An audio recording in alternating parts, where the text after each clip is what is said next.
moves across the water in pursuit. It splits the waves, commands the sea, and defies the wind. Instilling fear among its prey, feels not for itself. Ahead the sea lies calm, awaiting the storm. Displace the water in its path. Reveal the cannons, unlane the guns, unleash the wrath. On the coast under crimson skies, immortalized over time, the legend will rise, and their foes can't believe their eyes, believe their sights as they fall, and the dreadnoughts dread nothing at all.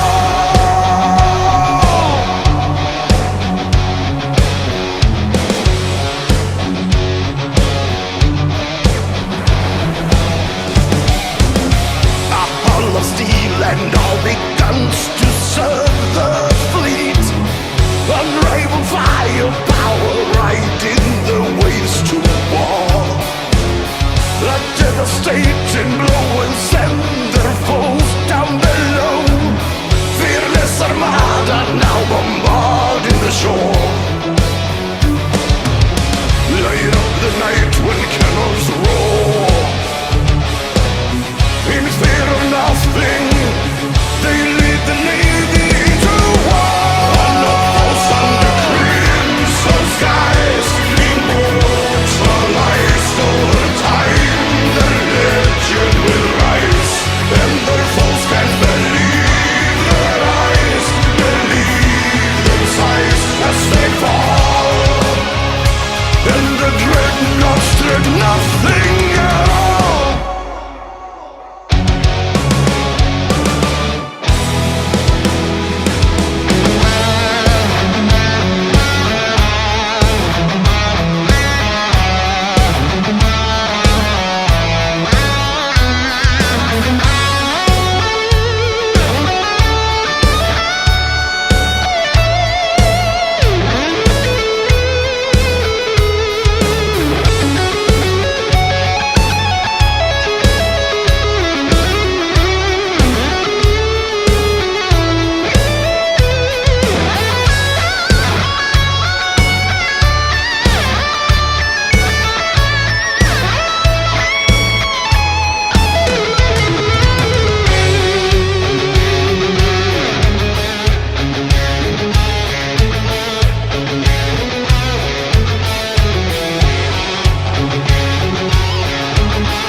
The North Sea has drawn the near. The fleets of the high seas approach. A contest of tides has commenced. These days will dictate their fate. The Grand Fleet prepares their guns. Unleashed as the dreadnoughts clash headlong. Some skies immortalized over time, their legend will rise, and their foes can't believe their eyes, believe their sights as they fall, and the dreadnoughts dread nothing at all.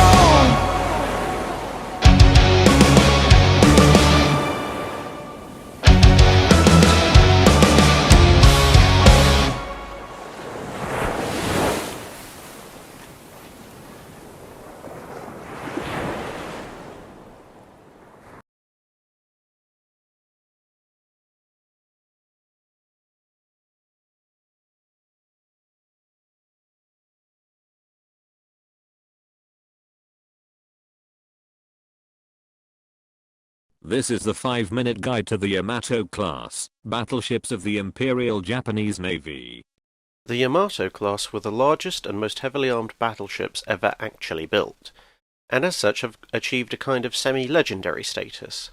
However, it's somewhat ironic that we actually know relatively little about them as compared to something like the Iowa, Vanguard, or Bismarck, largely because of a combination of Allied bombing and Japanese intransigence towards the end of the Second World War, which put a lot of Japanese naval records to the torch.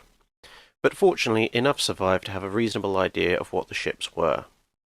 As with so many ships of the Second World War, the Yamato class were greatly influenced by the naval treaties of the 1920s and 1930s, albeit not in terms of trying to actually comply with a limit or even quietly lying about complying with a limit. The problems the Japanese faced from these treaties were that both displacement and gun caliber were equally limited for all nations, per ship. But Japan had to agree to a navy 3/5 the size of the American or British fleets.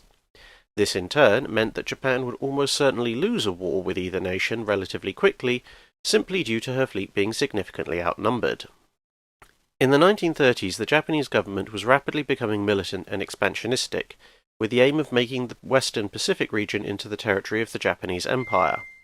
This would mean war with multiple powers, including most likely either Britain, America, or both.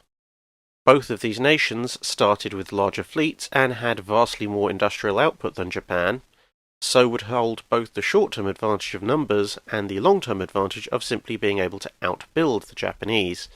Indeed, certain members of US Congress at the time had talked of outbuilding Japan 3-1 if it restarted a naval arms race, with Congress's penny-pinching of earlier years somewhat forgotten. Japan, for its part, had withdrawn from the various naval treaties by the mid-1930s. As a result, they hit on a cunning plan. Instead of incrementally stepping up battleship design, as everyone had done historically, and instead of trying to match their enemies ship for ship, Japan would instead build fewer, much larger ships capable of taking on multiple opponents at once. Since a ship twice the size of the treaty battleships would not actually cost twice as much, this would, in theory, allow Japan to match or overwhelm a numerically larger force at a level of expense that it could sustain. Even if the enemy started to build their own ships to match, the hope was that Japan could secure what it needed after the initial enemy forces were destroyed, but before the new ships came online, during which time Japan would simply repeat the trick with even bigger ships. In the mid-1930s, therefore, a total of 24 preliminary designs were studied, with guns ranging from 16 to 18.1 inches in caliber, and a huge variety of secondary batteries, some focusing more on anti-aircraft firepower, others on anti-destroyer firepower, and still others on secondary batteries designed to single-handedly fight off the escorting cruisers of any Allied fleet. Propulsion and protection also varied wildly, from slow ships with ultra-heavy armour and lighter guns, to ships with ultra-heavy guns, but very much faster with lighter armour, and everything in between. Of these, 2 designs were selected for the final consideration: Design A140F3 and A140F4, the main difference between the two being operational range, the F3 design having about 2/3 the range of F4. In the end, the longer-range F4 design won out, with a final change to all-turbine propulsion, owing to issues with diesel engines in other ships weighing against any hybrid power plants. 5 ships were planned, with a standard displacement of 64,000 tons each. As with German practice, the ships were not named at the start of construction, so the last 2 will only ever be known as warships number 111 and 797, the first 3 receiving the names Yamato, Musashi, and Shinano. All 3 vessels were built in extreme secrecy to prevent enemy intelligence from learning of their existence and specifications, since if people could see how big and powerful the ships were whilst they were being built, they would be able to start on their own equally large and powerful ships, giving Japan too narrow a window of opportunity to act. This went as far as to enclose the entire construction area in a building that, for obvious reasons, was even larger than the ship. This effort actually worked quite well. Although the length of the ship was easily worked out just by looking at the building enclosing it, the estimates of what was inside got the beam wrong, guessing that a figure that was 17 feet too narrow, and a displacement of between 40 and 57,000 tons, vastly less than the now 69,000 tons that they actually were. Even after the Yamato had actually been in service and then been sunk in 1945, most commentators were still citing the ships as 45,000 tons and armed with 9 16-inch guns, i.e. broadly similar to an Iowa class. The design of the 60,000-ton Montanas were heavily influenced by these estimates, so one wonders what exactly the American designers would have come up with had they known the true nature of the Yamatos.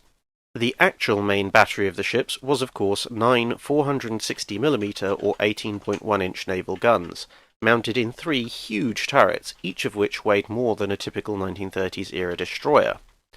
2 of these would be super-firing forward and 1 would be placed aft.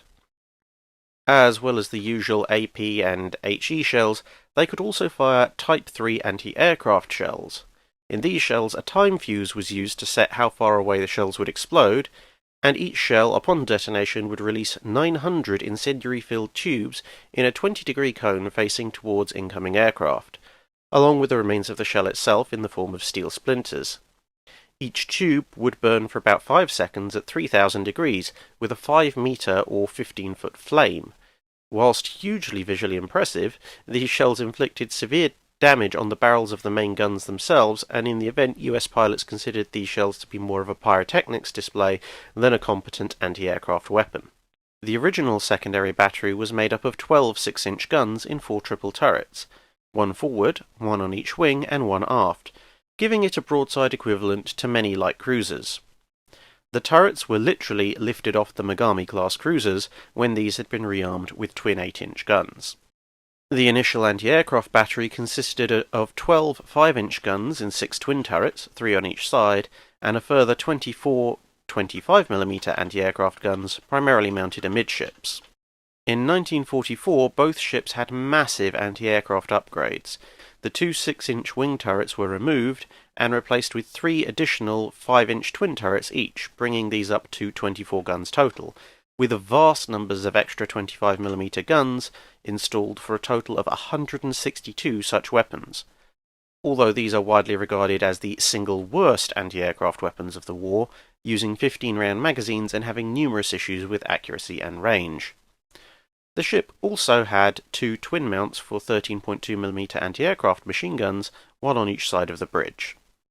The armament on Shinano was necessarily quite different, as she was never finished as a battleship and instead converted to a support aircraft carrier.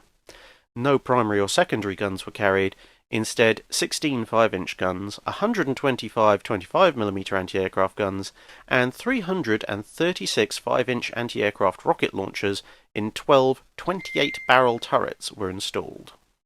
To match this massive gun battery, and since they were designed to engage multiple enemy battleships simultaneously, the Yamatos were fitted with heavy armour plating. The main belt of armour along the side of the vessel was just over 16 inches thick and inclined at 20 degrees to increase the effective thickness. The armour on the main turrets was a truly ridiculous 26 inches thick. The main armour deck was also very thick at just under 8 inches. However, this has to be balanced against the fact that Japanese metallurgy was somewhat behind the curve of most other nations, particularly the British and Germans who possessed the best quality armour plate in the world at the time, so the effective thickness as compared to other battleships is slightly less than the raw figures would otherwise suggest. The torpedo protection system was designed to be equally comprehensive, but possessed a number of construction and design flaws that significantly reduced its actual effectiveness, making torpedo attack these ships' Achilles' heel. All of this was propelled by a huge power plant that could get the ships up to 27 knots.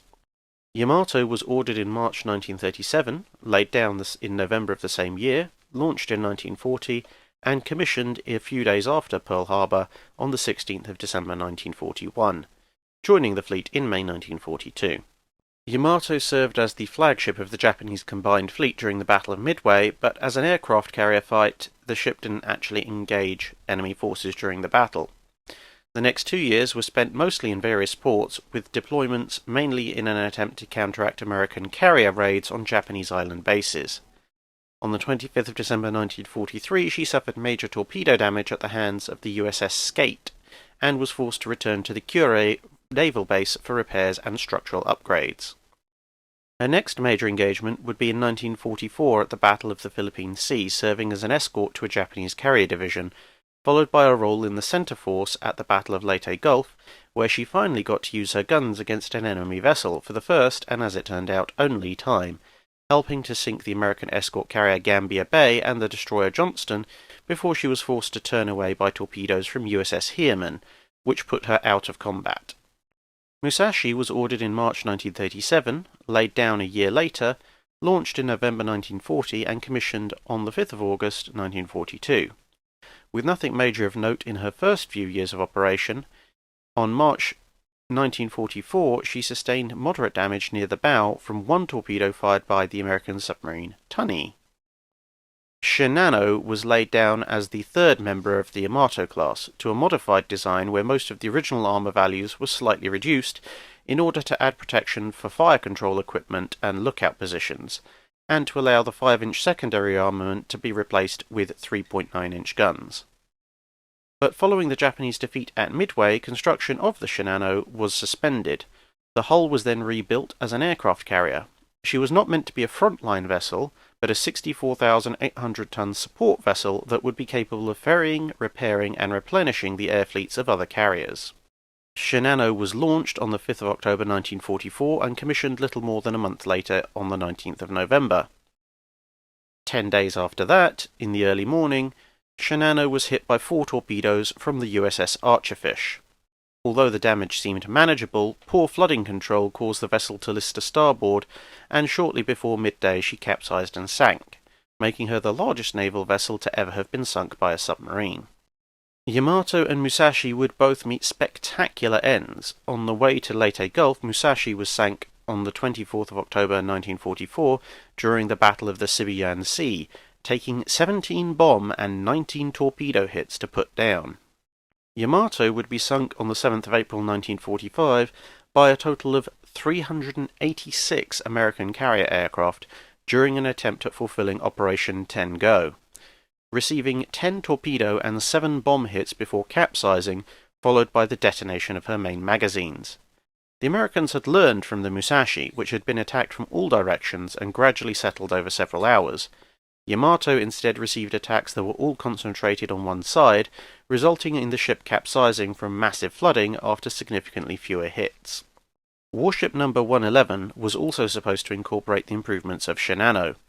The ship's keel was laid after Yamato's launch in August 1940, but the resources essential to construct the ship would become far harder to obtain during World War II. As a result, at only about 30% complete, she was taken apart and scrapped in 1942. The materials salvaged from this were used in the conversion of the IC and Hyunga to battleship aircraft carrier hybrids.